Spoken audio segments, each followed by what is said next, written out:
하나님을 믿는다고 해서 관계가 늘 단순하고 깨끗하게 풀리는 것은 아니죠. 오히려 믿는 사람의 집안 안에서도 시기와 비교, 억울함과 서운함이 얽혀서 숨이 막힐 만큼 답답해질 때가 있습니다. 오늘 본문이 바로 그런 장면으로 시작되죠.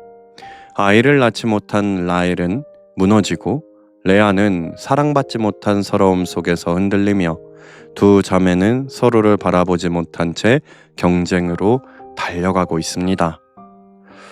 오늘 보실 하나님의 말씀은 창세기 30장 1절에서 24절 말씀입니다.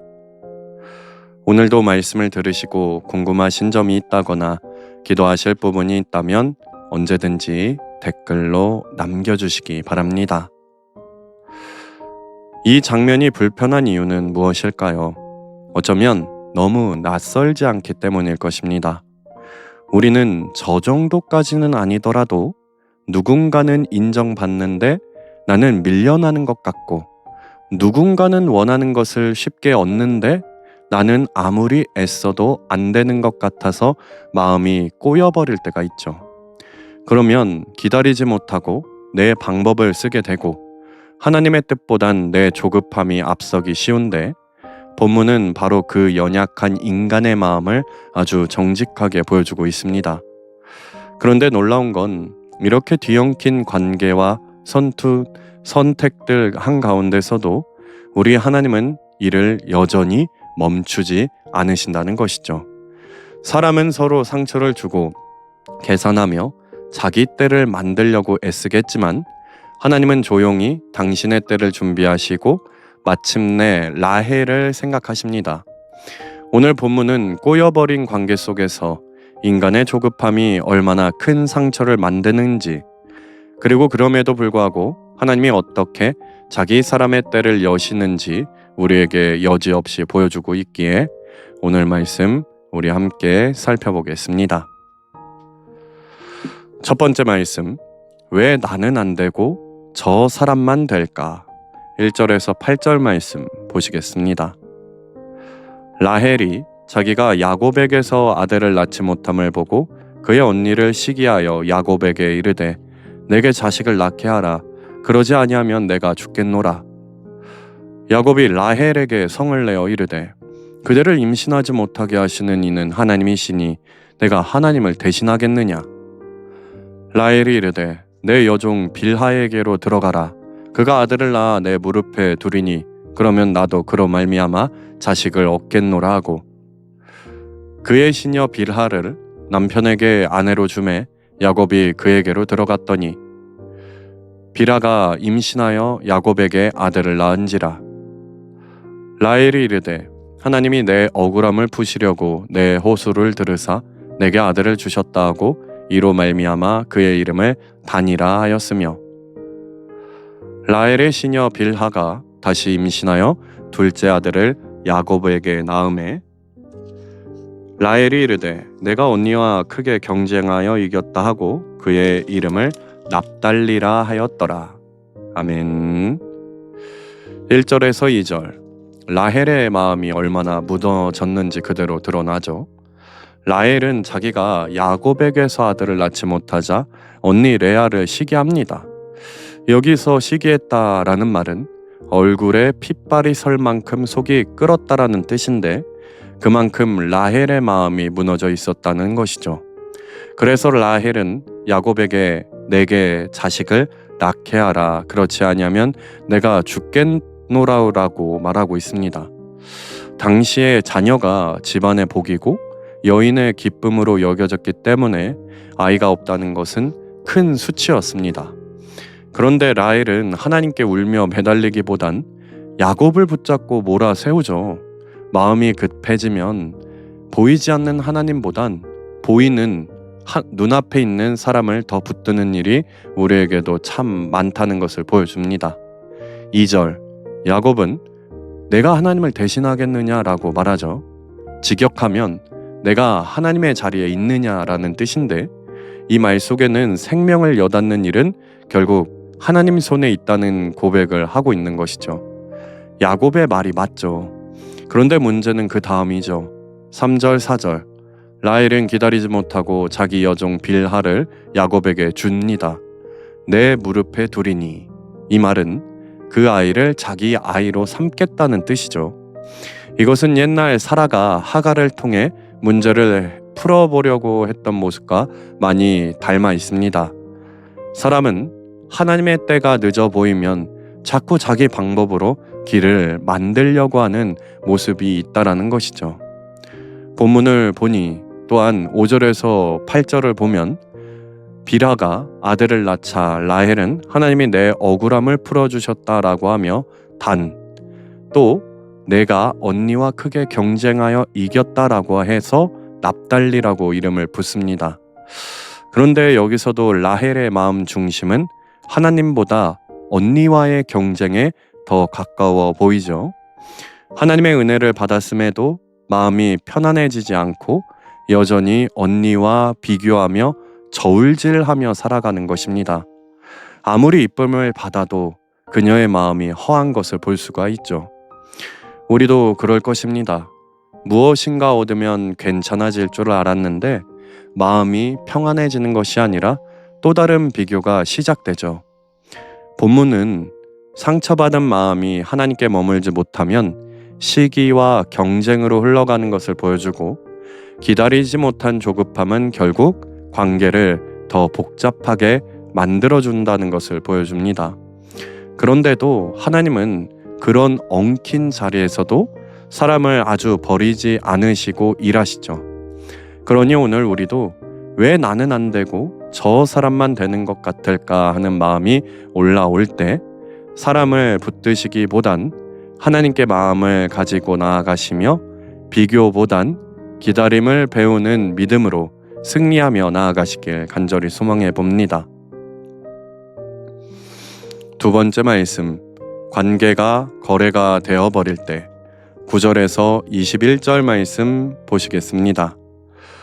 레아가 자기의 출산이 멈춤을 보고 그의 시녀 실바를 데려다가 야곱에게 주어 아내로 삼게 하였더니 레아의 시녀 실바가 야곱에게서 아들을 낳으매 레아가 이르되 복되도다 하고 그의 이름을 가시라 하였으며 레아의 시녀 실바가 둘째 아들을 야곱에게 낳으매 레아가 이르되 기쁘도다 모든 딸들이 나를 기쁜 자라 하리로다 하고 그의 이름을 아셀이라 하였더라.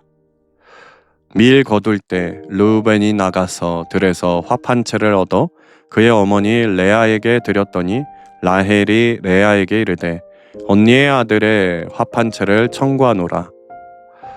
레아가 그에게 이르되 내가 내 남편을 빼앗은 것이 작은 일이냐? 그런데 내가 내 아들의 합 한 채도 빼앗고자 하느냐? 라헬이 이르되 그러면 언니의 아들의 합 한 채 대신에 오늘 밤에 내 남편이 언니와 동침하리라 하니라. 저물 때에 야곱이 들에서 돌아오매 레아가 나와서 그를 영접하며 이르되 내게로 들어오라. 내가 내 아들의 합 한 채로 당신을 샀노라. 그 밤에 야곱이 그와 동침하였더라. 하나님이 레아의 소원을 들으셨으므로 그가 임신하여 다섯째 아들을 야곱에게 낳은지라. 레아가 이르되 내가 내 시녀를 내 남편에게 주었으므로 하나님이 내게 그 값을 주셨다 하고 그의 이름을 이사가리라 하였으며 레아가 다시 임신하여 여섯째 아들을 야곱에게 낳은지라. 레아가 이르되 하나님이 내게 후한 선물을 주시도다. 내가 남편에게 여섯 아들을 낳았으니 이제는 그와 나와 함께 살리라 하고 그의 이름을 스불론이라 하였으며 그 후에 그가 딸을 낳고 그의 이름을 디나라 하였더라. 아멘. 9절에서 13절. 이번에는 레아의 마음이 움직입니다. 레아는 자신의 출산이 멈추자 라헬처럼 똑같이 자기 여종 실바를 야곱에게 주죠. 사실 레아는 이미 4명의 아들을 낳았는데도 불안했습니다. 왜냐하면 여전히 남편의 사랑을 충분히 받고 있다는 확신이 없었기 때문이기도 하겠죠. 그래서 레아도 경쟁합니다. 결국 이 집안은 하나님을 바라보는 믿음의 자리가 아니라 서로를 비교하고 이기려는 경쟁의 자리로 바뀌게 되죠. 일부 다처의 관계 속에서 시기와 갈등이 끊이지 않는 모습이 그대로 드러나는 장면입니다. 10절에서 13절, 실바가 아들을 낳을 때마다 레아는 복되다, 기쁘다라고 말하며 갓, 아셀이라는 이름을 붙이죠. 겉으로 보면 기쁨처럼 보이지만 그 기쁨의 중심은 하나님보다 사람들에게 어떻게 보일까에 더 가까워 보입니다. 모든 딸들이 나를 기쁜 자라 하리로다. 다른 사람의 시선이 기준이 된 것이죠. 우리도 그렇죠. 남들이 보기에는 괜찮아 보여도 정작 내 마음은 이처럼 비어있는 경우가 많습니다. 14절에서 16절, 이 이야기의 가장 복잡한 장면인데 르우벤이 들에서 화판채를 가져오자 라헬이 그것을 달라고 하고 레아는 남편을 빼앗은 것도 모자라 이것까지 뺐느냐라고 말합니다. 여기서 남편을 빼앗았다라는 말은 남편의 사랑을 독차지했다는 의미이죠. 결국 이들은 남편을 두고 거래를 합니다. 화판채를 줄 테니 오늘 밤 남편을 나에게 보내라. 레아는 내가 값을 주고 당신을 샀다라고 말하죠. 남편과 아내의 관계가 사랑이 아니라 거래로 바뀝니다. 이 장면을 보면 마음이 참 씁쓸해지죠. 가족임에도 가족 같지 않고 함께 사는데도 서로를 이용하는 관계가 됩니다. 그런데 사실 우리 삶에서도 이런 일들이 많죠. 사랑해야 할 관계들이 계산으로 바뀌고 섬겨야 할 관계가 조건으로 바뀌면서 점점 마음이 메말라 갑니다. 17절에서 21절, 하나님이 레아의 기도를 들으셔서 이사갈, 스불론, 그리고 딸 디나까지 주십니다. 여기서 중요한 건 이 모든 과정이 인간적으로는 너무 어지럽고 잘못된 선택들 속에서 이루어졌다는 점인데 하나님은 그 한가운데서도 은혜를 베푸신다는 것이죠. 이것은 사람이 잘해서가 아니라 하나님이 긍휼로 일하신 결과입니다. 이처럼 본문은 하나님 없이 관계를 붙잡으려 하면 결국 관계가 거래로 바뀌고 마음은 점점 더 메말라 간다는 것을 보여주고 있는데도 하나님은 그런 어지러운 관계 속에서도 포기하지 않으시고 은혜를 이어가고 계신다는 것을 보여주고 있습니다. 그러니 오늘 우리도 관계 속에서 상처받고 지친 마음들이 있으시다면 사람을 붙들고 해결하려 하시기보단 하나님께 먼저 마음을 올려드리며 계산이 아니라 사랑으로 다시 관계를 바라보는 믿음을 가지시길 바랍니다. 세 번째 말씀, 결국 하나님이 기억하시는 순간이 온다. 22절에서 24절 말씀 보시겠습니다. 하나님이 라헬을 생각하신지라 하나님이 그의 소원을 들으시고 그의 태를 여셨으므로 그가 임신하여 아들을 낳고 이르되 하나님이 내 부끄러움을 씻으셨다 하고 그 이름을 요셉이라 하니 여호와는 다시 다른 아들을 내게 더하시기를 원하노라 하였더라. 아멘. 22절 분위기가 완전히 바뀌죠.